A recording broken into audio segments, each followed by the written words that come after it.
Et salut à tous, bienvenue, ici MechaGTA Passion.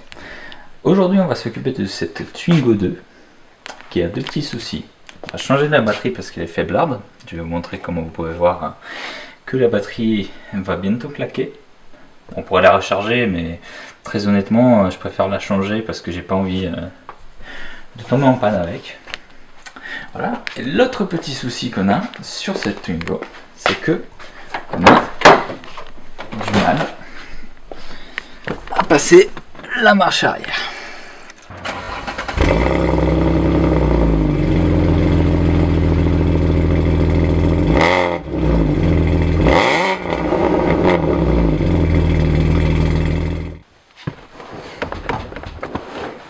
Donc, il y a beaucoup de jeux. Là, tu vois, regarde, je peux pas. Là, j'ai passé la troisième. Donc, pour passer la première, il faut que je vise à peu près la première. Donc, il faut que je soulève cet anneau, c'est pas normal. Et là, pour passer la marche arrière, bon, là, elle est rentrée. Voilà, je suis pas sûr que j'ai la marche arrière, tu vois. Là, j'ai la marche arrière. Mais bon, il y a un problème avec la tringlerie. Regarde comment ça bouge. C'est pas normal. Donc, on va aller regarder ça. Alors on va commencer par le plus simple qui est la batterie. Alors qu'est-ce qui me fait dire que la batterie est faible? Premièrement, regarde. Voilà, je pense que c'est assez expliqué hein, qu'elle est faible. Et pour vérifier ça, on va aller mesurer la tension de la batterie. Bon effectivement là clairement elle est un peu morte la batterie. Alors à vrai dire, la dernière fois, elle démarrait encore, avec beaucoup de mal. Mais là, c'était carrément catastrophique. Je pense que vous avez bien vu que elle est morte, la batterie. Donc, vous pouvez soit la recharger, et ça ira pendant un petit moment, jusqu'à qu'elle se redécharge, parce qu'elle est vieille. Soit vous pouvez la changer, et c'est ce que je vais opter ici, parce que j'ai pas envie qu'on tombe en panne avec. Donc, pour vérifier facilement, je prends un multimètre, je le place sur courant continu, donc c'est ce symbole là, voilà, donc c'est ce symbole là, le petit V avec le truc continu, je le place à 20 volts, parce que tout est 12 volts sur la voiture, donc on peut pas avoir plus de 20 volts, si je le place à 2 volts, ça risque de griller le fusible, donc je le place à 20 volts, 200 volts ça va être trop imprécis. Là, j'ai deux trucs comme ça, je vais venir toucher le plus de la batterie avec celui-là et le moins avec celui-là.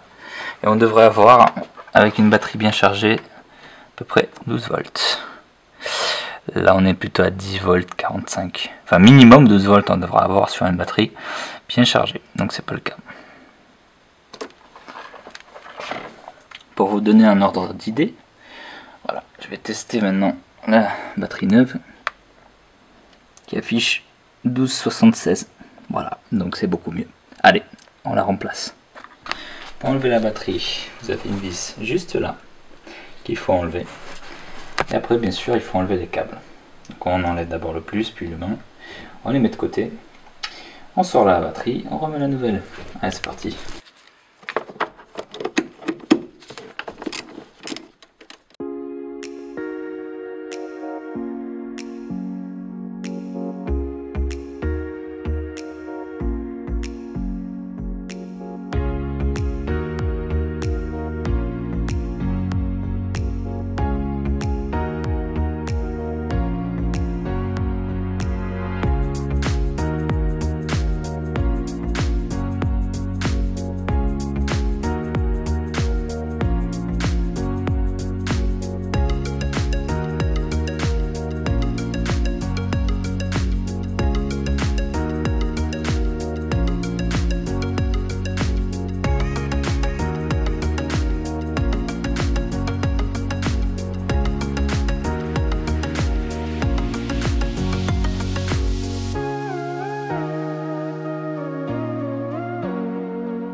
De la graisse cuivrée qui améliore la conductivité.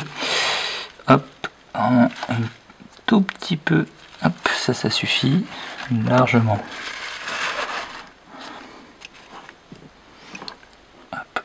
autour de ça et autour de celui-là. Vraiment un peu, ça suffit largement. Après on est sur le surplus ici.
Ça ne s'en va nulle part.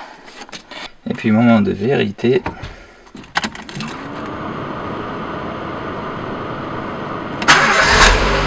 Et ben voilà, tout de suite mieux. Pour te donner une idée, comment fonctionne ce sélecteur. Donc tu vois, là tu as la tringlerie qui arrive de là-bas, de la boîte. Là tu as comment ça s'appelle, un renvoi du sélecteur, et là tu as le mécanisme du sélecteur ici. Donc là tu le vois peut-être pas parce que c'est caché derrière cette barre. Donc tu as le sélecteur qui est juste là, d'accord, avec un ressort qui fait que, en gros, ce ressort, tu vois, il fait que ça revient en milieu.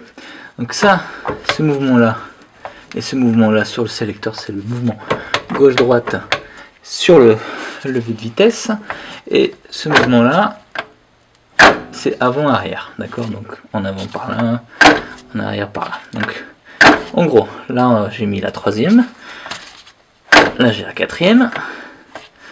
Pour mettre la cinquième, il faut descendre le levier et pousser. Non, pardon, tirer, donc c'est l'inverse. Oui, c'est l'inverse, pardon. Donc ça c'est la quatrième, elle est là, et la troisième, elle est là. Pour mettre la première, il faut un peu pousser le secteur. Donc première, elle est en arrière ici, parce que le levier il fait action inverse. Et la deuxième, elle est là, et la marche arrière est tout en haut. D'accord? Et vraiment, voilà, elle est là. D'accord? Donc un petit millimètre d'espace, là, fait qu'on peut pas la passer. D'accord? Vraiment enfoncer le truc, et là on a la marche arrière. Voilà. Et là, on a quelque part du jeu. Et on va voir où, parce que on peut avoir du jeu sur le renvoi du sélecteur qui est là, ou sur le levier. Moi j'ai acheté les deux pièces, je vais changer les deux, comme ça je suis tranquille. Allez, c'est parti.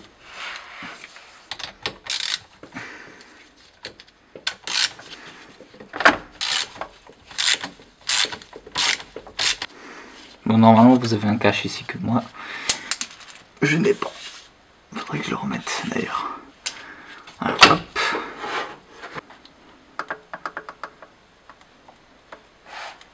Un tout petit jeu, mais ça va. Donc là, pour l'enlever, pour enlever ce truc, en fait, il y a un circlip juste là qu'il faut enlever, et après il faut tirer tout le levier. Je vais vous montrer d'une autre vue. Donc là dedans, on a un circlip qu'il faut enlever. Il vous faut une pince à circlip intérieur. Donc, hop, quand on l'actionne, quand on la relâche, elle s'ouvre toute seule. Lunettes de sécurité obligatoire.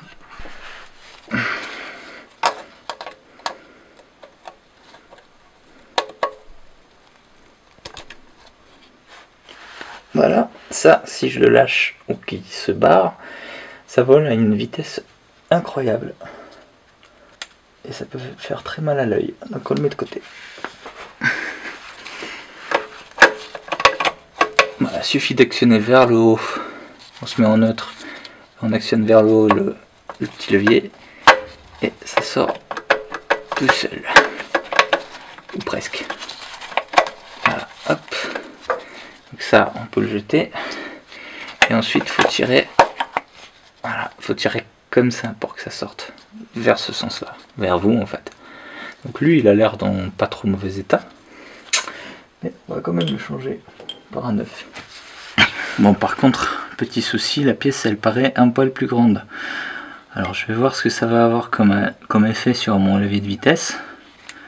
Mais normalement, elle était censée être compatible.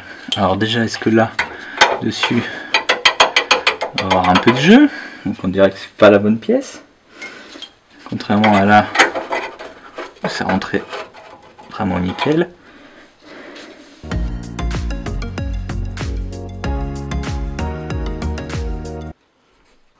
Il faut d'abord se débarrasser des caches.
Je desserre un peu cet écrou pour pouvoir baisser un peu la ligne d'échappement et faire de la place pour le levier.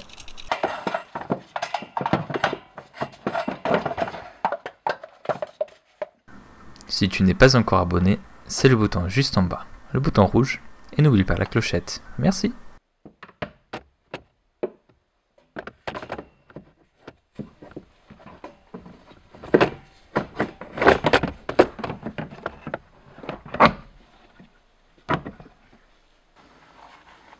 J'agrandis le trou du soufflet pour passer plus facilement le pommon.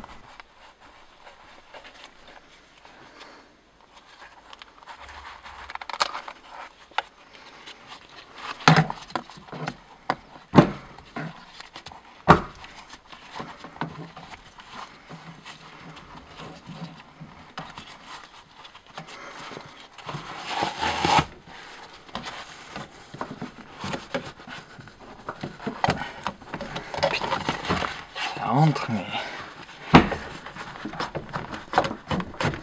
voilà. Je mets en place un serre-câble pour tenir le soufflet en place.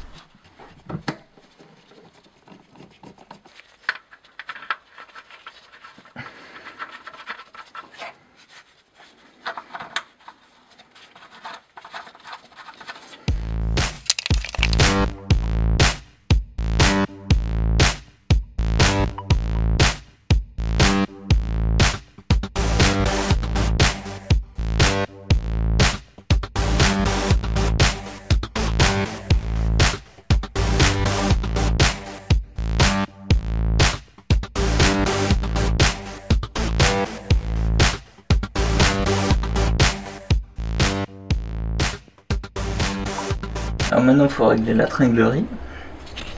Pour régler ça, il y a cet écrou. C'est du 13, il faut le dévisser. Quand vous allez le dévisser, en fait, cet axe-là sera libre complètement, c'est un tube dans un tube. Et pour le régler facilement sans outil additionnel, parce que Renault bien sûr ils te vendent un truc, il faut placer là, qui te règle le truc parfaitement. Tu dévisses ça, tu te mets en neutre, tu vois, donc je suis en neutre là. Dans la cabine, tu mets bien au point mort, bien au milieu, dans la vie de vitesse. Tu serres et tu vérifies que tu arrives à passer facilement toute la vitesse. Si c'est le cas, voilà, bah t'as fini, c'est tout. Merci d'avoir regardé et à bientôt.